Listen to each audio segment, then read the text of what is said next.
आदरणीय किसान मजदूर एवं युवा साथियों, आप सभी समाचार पत्रों में पढ़ते होंगे कि इस समय हमारे छत्तीसगढ़ में 28 के चुनाव को लेकर के कांग्रेस और भाजपा के नेता अपने अपने पार्टी के प्रदेश और जिला स्तर के नेताओं का, संगठन के पदाधिकारियों का बैठक ले रहे हैं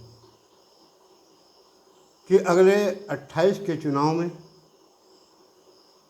भाजपा चाह रही कि मैं कायम रहूं सत्ते पे।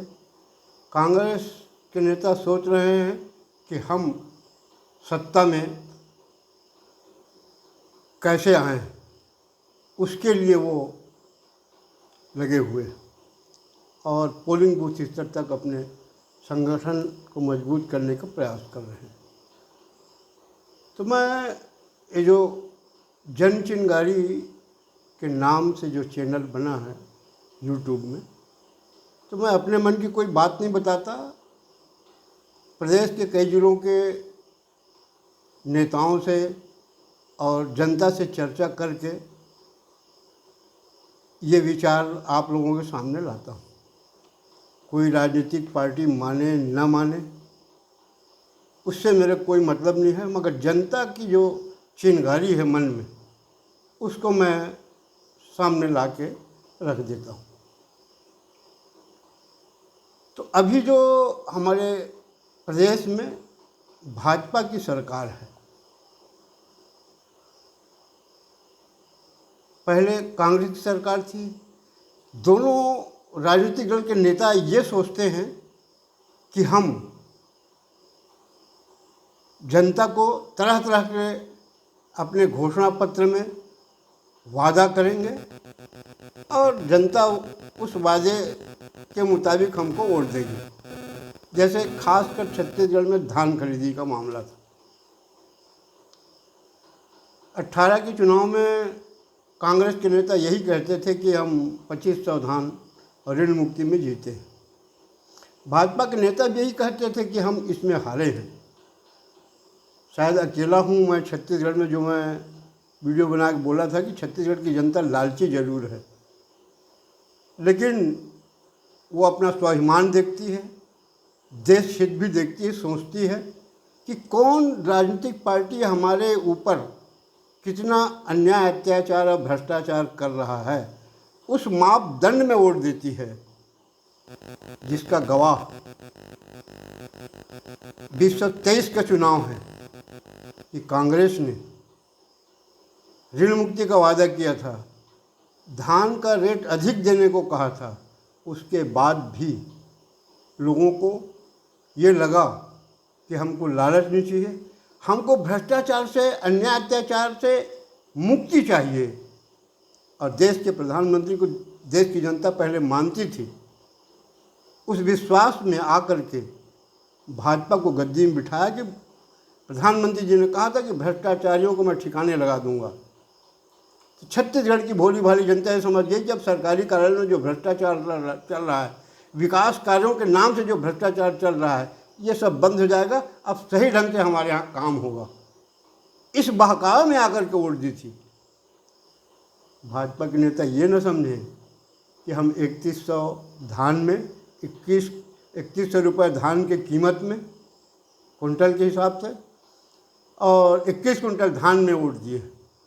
ये तो आप लोग अपनी आत्मसंतुष्टि के लिए ऐसा करते हो, लालच देते हो। और जनता जो है ना, देखती है कि हमारे साथ अन्याय, अत्याचार और भ्रष्टाचार कौन कितना ज़्यादा कर रहा है और कौन किया है, इसलिए वो बदलती है। और चूँकि यहाँ दो ही प्रमुख पार्टी है तो इसी के बीच फैसला होता है। मगर इस बार जो खबरें आ रही है कि तीसरी शक्ति भी आने वाली है, यही नहीं पूरे देश में आने वाली है, क्योंकि केंद्र के भी नेता व अहंकारी हो गए हैं। ऐसा खबर गांव-गांव में फैल रहा है। एक रहोगे तो सेफ रहोगे कहते हैं, और इधर जातिवाद की राजनीति कर रहे हैं। दुरंगी चाल भाजपा की जो दुरंगा झंडा है वो अब सामने आ रहा है दिनों दिन, जैसे समय बीतते जा रहा है। और इनको इतना अहंकार हो गया कि अब हमको कोई हटा नहीं सकता। मगर जनता जिस दिन ठान लेगी उस दिन इंदिरा जी जैसे तानाशाह नहीं रह गए 77 के चुनाव में। जरा सोचो, अभी जो सत्ता है इसे जनता बोल नहीं रही है, जनता मतदान में बोलेगी। अभी भी समय है, सतर्क हो जाइए। जिनको भी सत्ता में रहना है, आप जानते हैं, किसान मजदूर साथियों, मैं आपको याद दिला दूं कि ये भाजपा सरकार 2024 में जब धान खरीदी का समय आया तो इसने राजस्व अधिकारियों के द्वारा हर समितियों में, धान खरीदी केंद्रों में जाकर के समिति प्रबंधकों को कहा कि 14-15 कुंटल से ज़्यादा नहीं लेना है।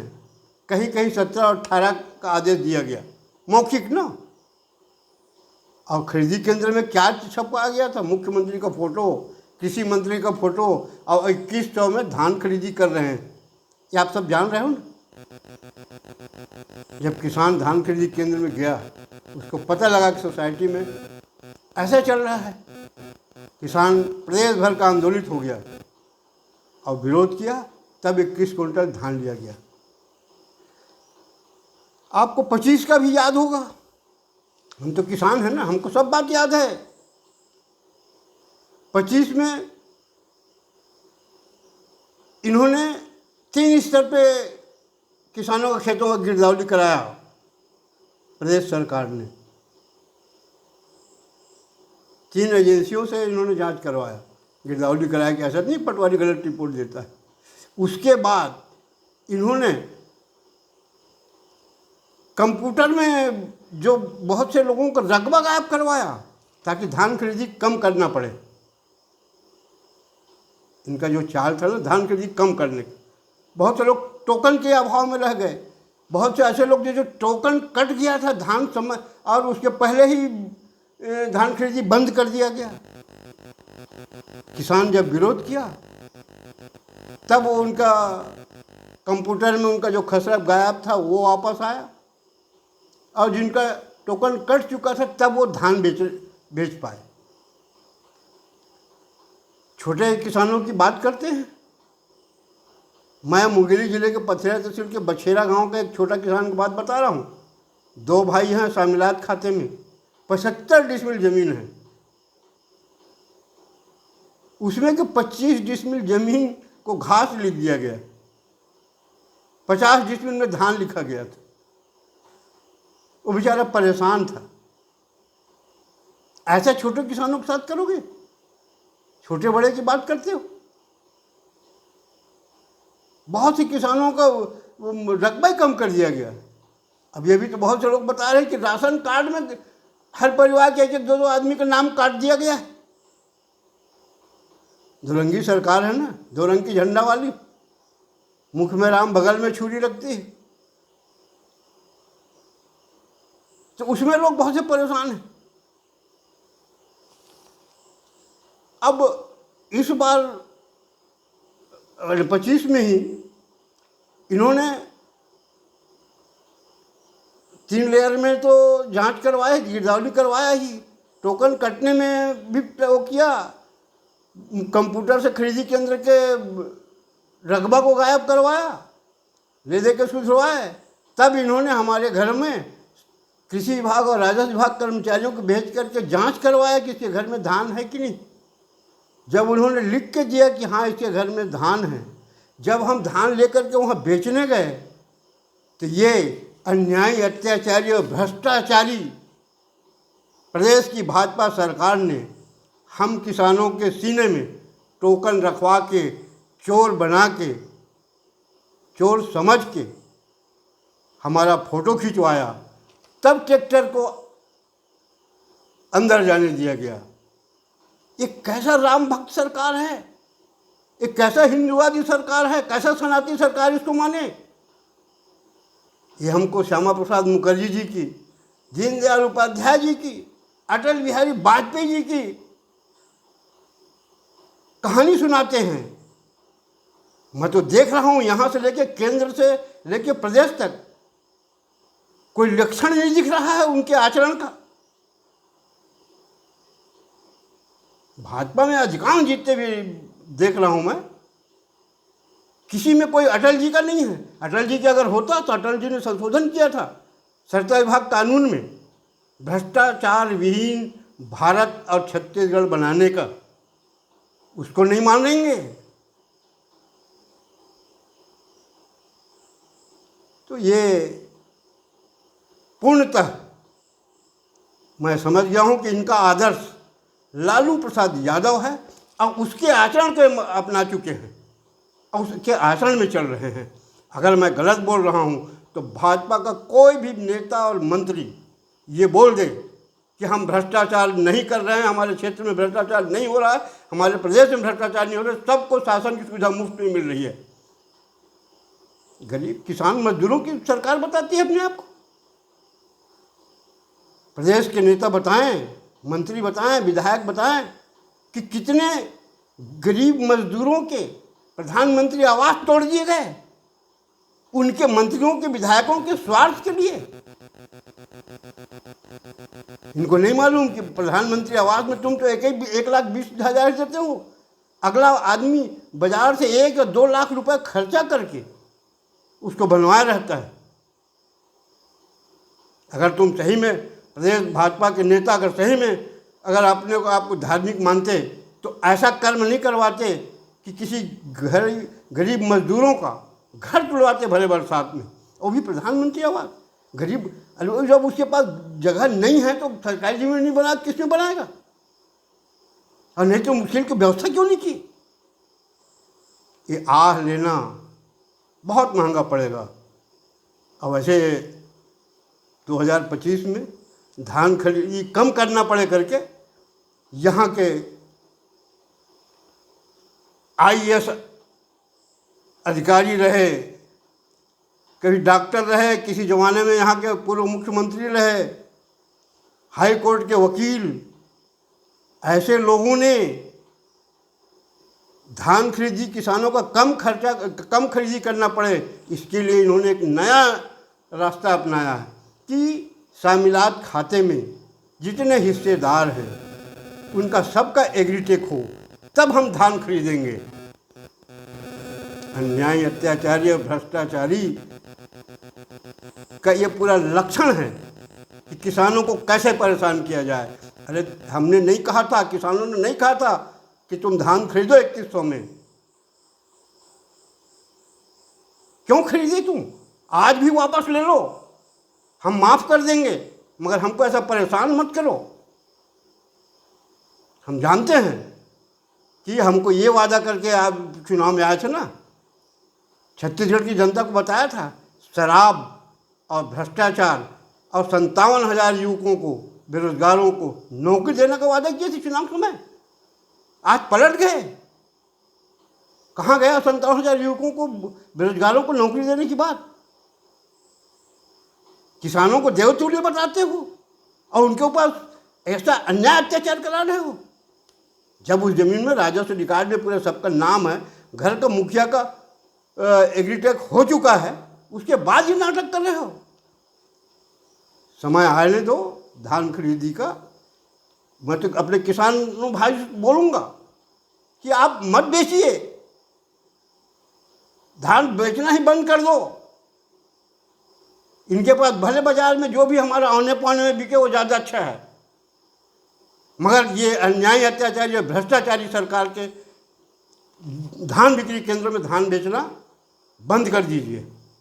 हम कम रेट से हमको चाहिए, मगर ऐसा बेइज्जती नहीं चाहिए जिस ढंग से ये अन्याय, अत्याचारी राम भक्त बन करके हमारे ऊपर अत्याचार कर रहे हैं, हमको कानून की बात बताते हैं। अब इन्हीं का नेता अटल बिहारी वाजपेयी छत्तीसगढ़ राज्य बनने के पहले भ्रष्टाचार को ख़त्म करने के लिए, भ्रष्टाचार विहीन राज्य बनाने के लिए उन्होंने जो नियम बनाया था उसी का पालन नहीं कर रहे हैं।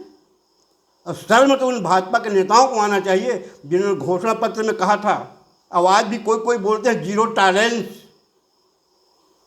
इन्होंने अपने घोषणा पत्र में कहा था कि भ्रष्टाचार विहीन छत्तीसगढ़ बनाएंगे। आज कोई लक्षण दिख रहा है?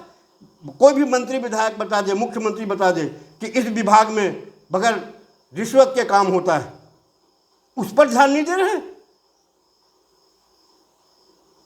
देश और प्रदेश की जनता चाहती थी कि दोनों जगह भाजपा की सरकार रहे, मगर इन लोगों ने मतदाताओं को गर्जू समझ लिया है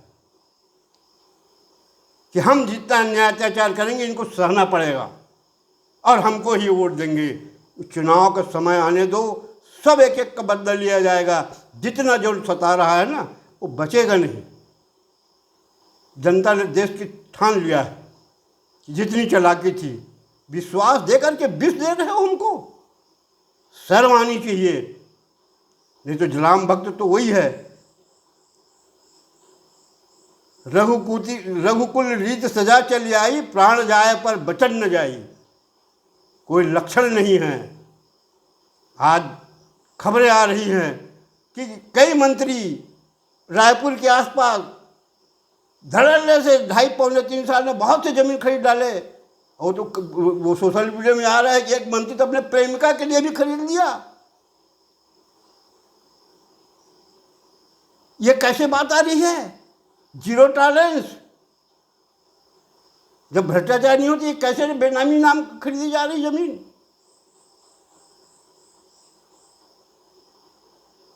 अंत में मैं अपने प्रदेश के मुख्यमंत्री जी से निवेदन करूंगा कि साझा विधानसभा के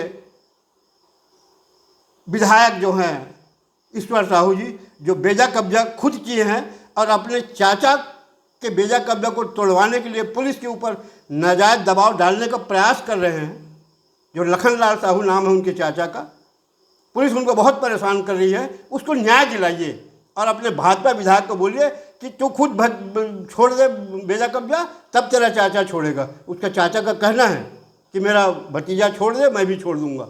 ऐसे अन्यायी लोगों को विधायक बनाया गया है, अत्याचारियों को। अभी पूरा 5 साल नहीं हुआ, अपने घर में ही वो झगड़ा खड़ा कर दिया है। तो उसको न्याय दिलाइए मुख्यमंत्री जी। इतना करके अपने वाणी को विराम देता हूँ। धन्यवाद। जय हिंद।